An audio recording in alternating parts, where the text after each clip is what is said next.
Bonjour à tous, j'espère que vous allez excellemment bien. Aujourd'hui on se retrouve pour parler cyclisme, pour faire la présentation de l'équipe Israel Startup Nation en 2021, l'effectif 2021, et puis on reviendra bien entendu sur la saison 2020. On va même le faire tout de suite, on parlera également des transferts. La saison 2021 d'Israel Startup Nation, c'est une saison de progrès pour moi encore, même si certains vont dire il y a moins de victoires que l'année d'avant. Alors déjà il y a moins de victoires que l'année d'avant, ce qui est tout à fait normal en sachant qu'il y avait moins de courses. Ils ont gagné 9 fois du côté d'Israel Startup Nation, enfin 10 fois pardon, contre 29 fois en 2019, en sachant qu'il y a quand même eu 3 victoires très intéressantes dans cet effectif. C'est premièrement le Samin avec Hugo Hofstetter, et puis vous rajoutez le Giro d'Italie et la Vuelta, ça fait quand même un programme très intéressant. Pas mal de titres de champions nationaux également, 2 victoires pour Rudy Barbier, et tous les sprinters n'ont pas réussi à gagner 2 fois, même si c'était le Tour de San Juan et le Tour de Slovaquie. C'est une équipe donc qui a fait une saison, je trouve, assez intéressante en 2020, avec des progrès, il faut le dire. Déjà un progrès au niveau de l'effectif, parce que c'est vrai que l'effectif jusqu'à maintenant n'était pas n'était pas vraiment incroyable, et parfois ça faisait un peu peur, c'était pas vraiment digne d'une équipe de World Tour, et puis des coureurs qui ont été au niveau, des coureurs qui ont été très intéressants. C'est vrai qu'Alex Dosset a fait un très bon Giro. Il y a des coureurs qui ont été un peu moins au niveau, comme Daniel Navarro par exemple, qu'on a peu vu et qui de toute manière s'est fait un peu virer en fin de saison, mais voilà, il y a des choses qui ont été assez intéressantes. On a moins gagné, mais on a gagné en quantité, en qualité au niveau des victoires. Et puis je dirais que c'est l'évolution un petit peu naturelle de cette équipe. On a commencé très tranquillement, je rappelle, c'est une équipe qui a commencé en 3e division, puis on est monté en 2e division, ensuite en World Tour, mais en faisant une progression assez linéaire dans cette équipe, en faisant quelque chose où il n'y avait pas un pic une année, voilà, faire des zigzags. Non, on a fait quelque chose de beaucoup plus régulier du côté d'Israel Startup Nation, quelque chose de beaucoup plus intéressant dans cette équipe. Donc c'est pour ça que c'est une formation, je dirais pas que c'est pas ma formation favorite quand même, mais c'est une information qui m'intéresse toujours un petit peu régulièrement. Certes, il y a des moyens, mais ils font pas non plus n'importe quoi avec l'argent qu'ils possèdent aujourd'hui, Israel Startup Nation, ce qui est le cas de certaines formations qui des fois dépensent à tout va, et puis au final, on s'en branle un petit peu de la logistique, de la direction sportive et ce genre de choses. Eux, ils progressent, là ils amènent d'autres directeurs sportifs, un peu plus expérimentés, qui ont un peu plus la culture des équipes World Tour, et ils vont progresser, je pense, dans les années à venir, mais peut-être pas l'année prochaine, et je vous dirai pourquoi. On va parler donc des victoires par saison. Au niveau des victoires dans les équipes World Tour, alors ils sont 13e, mais ils sont quand même devant la Trek et devant Bahreïn et devant Movistar, donc qui sont quand même des équipes qui ont plus d'expérience qu'eux, donc il ne faut pas le négliger. Du côté d'Israel Startup Nation, et ils sont pas loin de l'Auto Soudal ou d'Astana.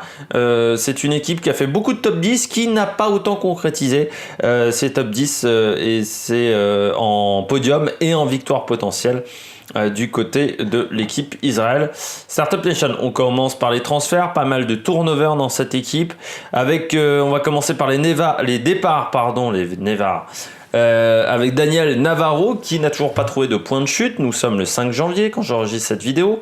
Vous l'aurez bien plus tard, mais normalement il ne devrait pas y avoir de grands changements. Pas de changement également du côté de Rory Sutherland qui prend sa retraite.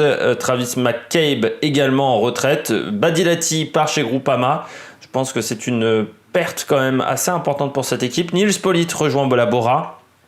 Et puis Michael Rein et Patrick Schelling, eux, n'ont toujours pas trouvé également de point de chute. Pour Patrick Schelling, qui n'a pas fait grand-chose non plus chez Israël ces dernières années. Les arrivées. 2 coureurs de CCC, Patrick Bevin, qui avait été intéressant, c'était il y a 2 ans sur le Tour de Lander, mais qui au final n'avait pas fait grand-chose ensuite derrière. On retrouve également Alexandro De Marchi, on retrouve le coureur de la Lotto Karl Fredrik Hagen, coureur très intéressant également, Michael Woods de F Pro Cycling avec Seb Van Mark, 2 coureurs importants de F Pro Cycling, Dari Impey qui est un petit peu vieillissant quand même et qui reste un bon équipier et surtout un lanceur intéressant pour Rudy Barbier quand même. Chris Froome, également coureur vieillissant, mais qui reste un coureur qui a quand même remporté plus d'un Tour de France et plus d'un Grand Tour. Il a remporté les 3 Grands Tours, donc on verra ce que ça peut donner. Et puis 2 petits jeunes, Ty Jones de l'Académie de Israel Startup Nation et puis Sébastien Berwick de l'équipe Saint-Georges, équipe australienne. Donc on verra ce que vont faire ces 2 coureurs. On passe aux coureurs, aux concurrents à suivre dans cette équipe en 2021. Et moi je vais commencer déjà par Chris Froome, bien entendu. C'est depuis longtemps qu'il n'avait pas changé d'équipe. Chris Froome, il avait commencé chez Barlow World, ensuite il avait rejoint Ineos, Sky Ineos, en sachant que la Barlow World, beaucoup de coureurs de la Barlow World ont ensuite fini chez Sky. Geraint Thomas, je crois, a commencé à la Barlow World. Il y a plus d'un coureur qui avait démarré à la Barlow World et qui ont ensuite rejoint l'équipe Sky. Mais bon, ça faisait depuis 2010 qu'il était chez Sky, donc ça fait depuis 2010 qu'il était dans la même équipe, 10 ans dans la même formation. Bon, l'année dernière, ça n'a quand même pas été facile pour lui, une Vuelta compliquée, on sentait qu'il n'était pas au top physiquement. Il y a des journalistes qui ont dit qu'il boitillait quand il descendait du vélo, donc vraiment il souffrait physiquement. Faut voir s'il a réussi à récupérer, mais j'ai quand même des inquiétudes par rapport à Chris Froome parce que, encore une fois, il a eu une blessure, fracture du bassin à un moment de sa carrière où il était déjà un petit peu âgé, donc pas forcément facile de se remettre de ce genre de blessure, donc on verra ce que ça va donner.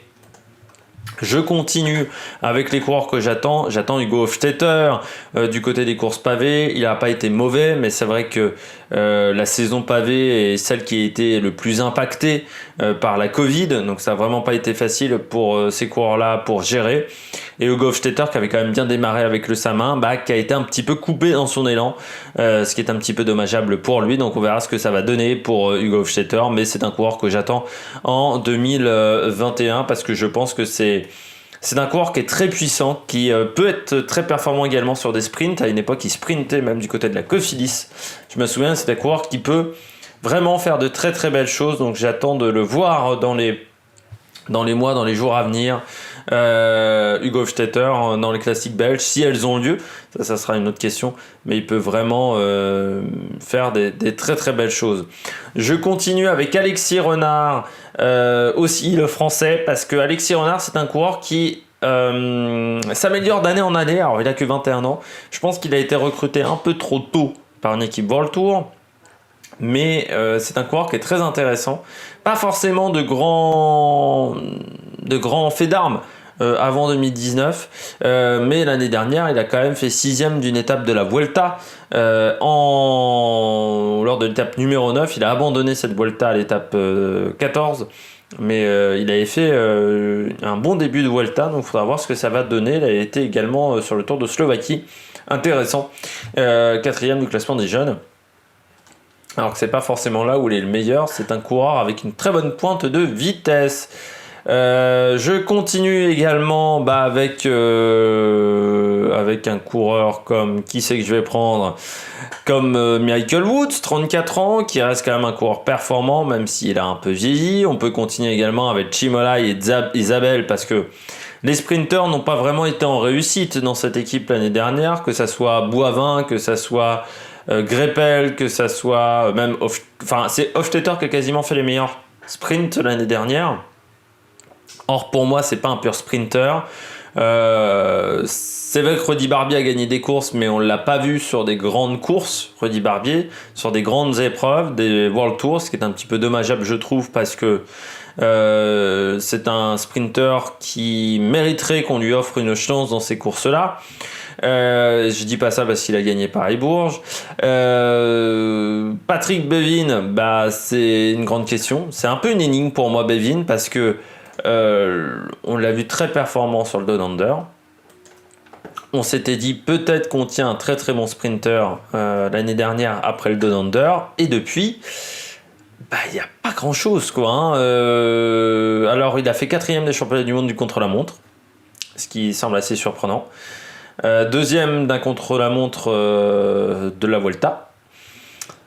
Mais en tant que sprinter, il n'a pas fait grand-chose. Enfin, un sprinter, coureur avec une pointe de vitesse, il n'a pas fait grand-chose depuis le Down Under, alors que on avait l'impression qu'il y avait un potentiel au niveau du sprint et que ça pouvait être un mix entre sprinter et coureur de contre-la-montre qu'on n'avait jamais vu, donc qui m'intéressait énormément. Au final, il ne s'est pas passé grand-chose. On continue également avec Dan Martin, 34 ans, mais toujours frais. Dan Martin qui a fait une belle Vuelta, il faut le rappeler, qui avait tout misé sur la Vuelta aussi. Mais ça peut être intéressant pour Froome de voir qu'un coureur qui a juste un an de moins que lui arrive à toujours être performant, à toujours être très très bon, donc ça peut être intéressant. C'est quand même assez étonnant dans cet effectif de l'équipe Israel Startup Nation, c'est qu'on a des coureurs très âgés et des coureurs très jeunes. C'est-à-dire qu'on a beaucoup de coureurs qui ont 21 ans, comme beaucoup plus que dans d'autres équipes World Tour, comme Berwick, comme Alexis Renard.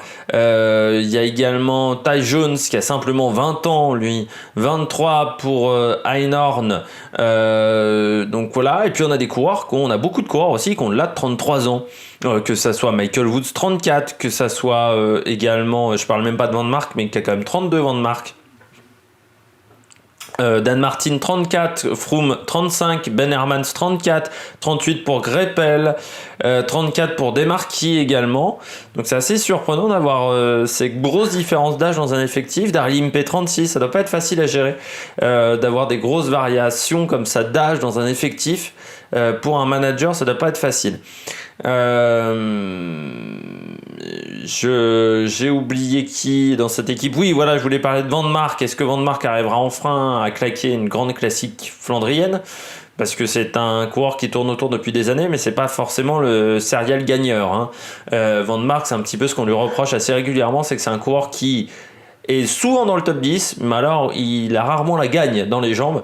Et c'est un petit peu triste, parce que dans le palmarès, je crois, de Van Mark, il n'y a que le Grand Prix de Plouay. Enfin la Bretagne classique, Grand Prix de Plouay. Et il y a un Het Nieuwsblad, pardon, en 2012. Ça remonte en 2012. À l'époque, il était chez Garmin. Sinon, voilà, c'est le coureur qui doit avoir le plus de places d'honneur dans les classiques flandriennes sur les 5 dernières années, mais aucune victoire, ce qui est un petit peu triste pour lui. Et puis, bah voilà, je crois qu'on a fait une belle présentation de cette équipe.